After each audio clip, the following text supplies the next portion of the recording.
At the ripe age of just graduated college, I have discovered that there is more, newsflash, to life than school. There are several critical things to do before college to really take advantage of that time. Some I was really grateful for that I did, and some I really wish I did. So I'm here to share those 5 things with you today. What is one thing that you've always wanted to do, but you were afraid in high school for people to, judge you or, God forbid, think you're weird or something? Well, the first thing is don't give a poop. So try that one thing because number 1, you will never see high school people again. Number 2, people in college, most of them probably, do not know you yet. This way you can really take advantage of discovering yourself and what you really like by trying something new, and then people will meet you as a person you really are or want to be. And in college, since you're kind of on a clean slate, you can choose the friends who really appreciate you for who you are, which means that they're your real lifetime friends. Of course, it's ideal if you do this even before you're just about to go to college, but I had a lot of trouble too in high school to break away from the fear of just what people would think about me. What I did the summer before college is dyeing my hair like a light-ish brown, which is crazy for me because I thought that dyeing your hair means you're like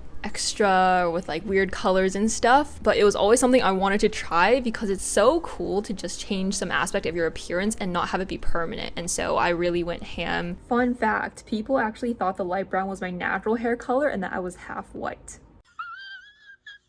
And I'm so grateful of making that decision of just giving myself the appearance that I wanted to have and to give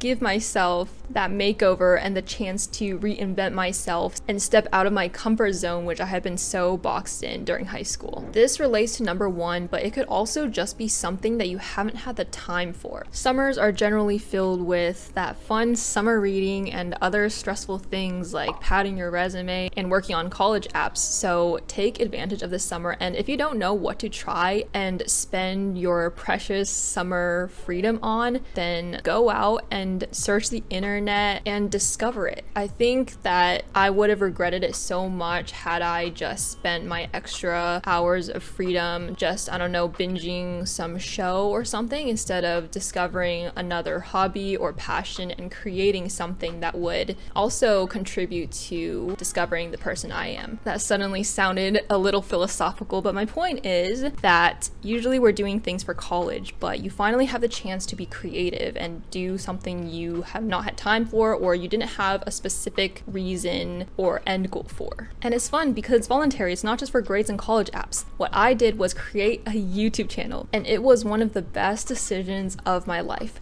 It's not this YouTube channel actually, it's another one where I sang covers of BTS songs with my sister, but translated them into singable lyrics in English. And if it weren't for having this idea, I think when I had the time, then I don't think I would have acted on it. But I decided that I was gonna make this idea reality and just put myself out there on the internet in this really scary way for the first time. Dedication to this hobby then paid off, and then we built a community of other people who love music and of course BTS the way we do. And yeah, in high school I was so focused on school that I didn't even let myself have time to be creative, but I finally had a chance that summer. When you get older, you realize that your parents don't know everything, but that also they do have a lot more skills and experience than you do. When you get into college and older, you realize a lot of adulting things are hard. So number 3 is to get your parents' help. It's amazing if you're spending time with them over summer because then you can learn some life skills and it's a bonding opportunity. For example, don't come at me, okay? I didn't do any chores because I was just told to study all the time, but I didn't know how to do laundry.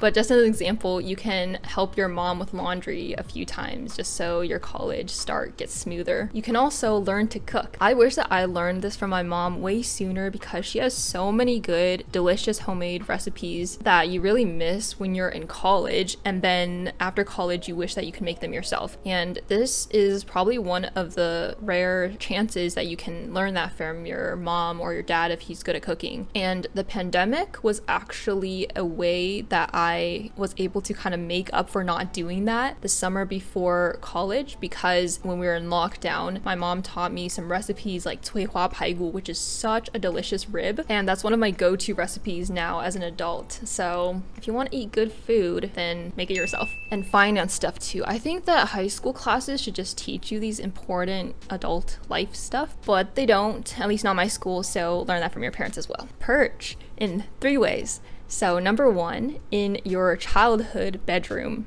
clean it out. Just trust me, because it's going to be such a relief in the long run. Basically, when you're doing this, take mental inventory of the things that you used before and keep only the best things that represent the memories you want to remember. This is so important because you're basically going to have 2 homes later on, and you're going to start to accumulate a lot of stuff in college too, especially if you're a hoarder like me, going to those career fairs, just like racking up all the free stuff. And all this leads to way too much stuff that you wish you didn't have, and you feel guilty for having this first world problem. So yeah, same with digital clutter. Out of sight, out of mind. Yes, it's so much easier to accumulate stuff on your phone when it all lives in this 5-inch block. Larger than 5 inches probably.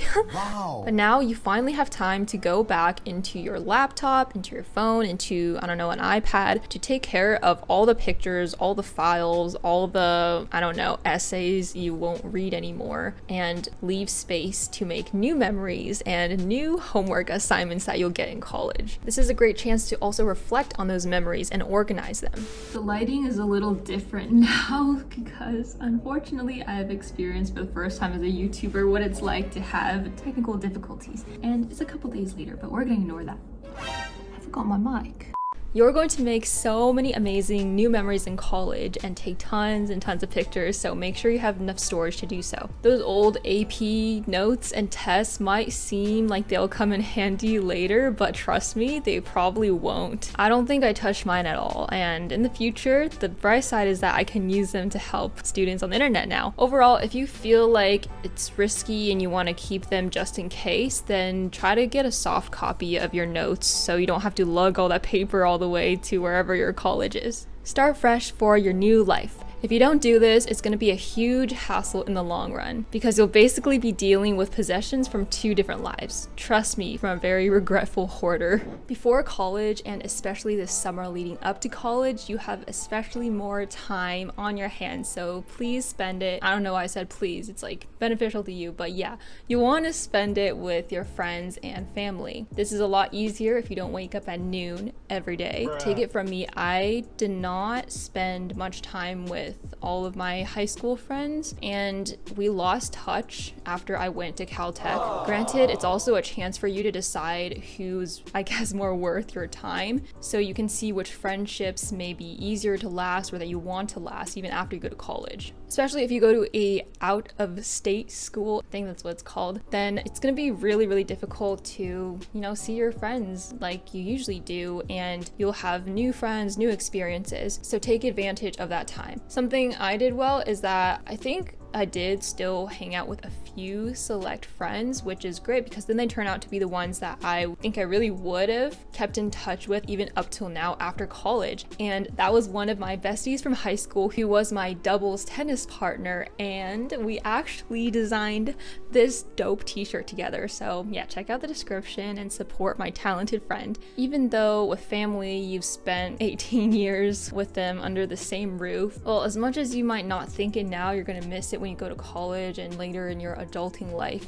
So cherish that time, cook with your family, hang out with your sister, brother, whatever. You'll be very glad you did. And with your extended family too. So I went back to China, as like all Asian kids do, well, all Chinese kids do. That was one of the best experiences because I just spent that time, quality time, with my grandparents, cousins, and especially now that the pandemic has hit, I haven't been back to see them in so long. And so just take whatever time you have, because if COVID's taught us anything, you might not always have that time with people you care about later.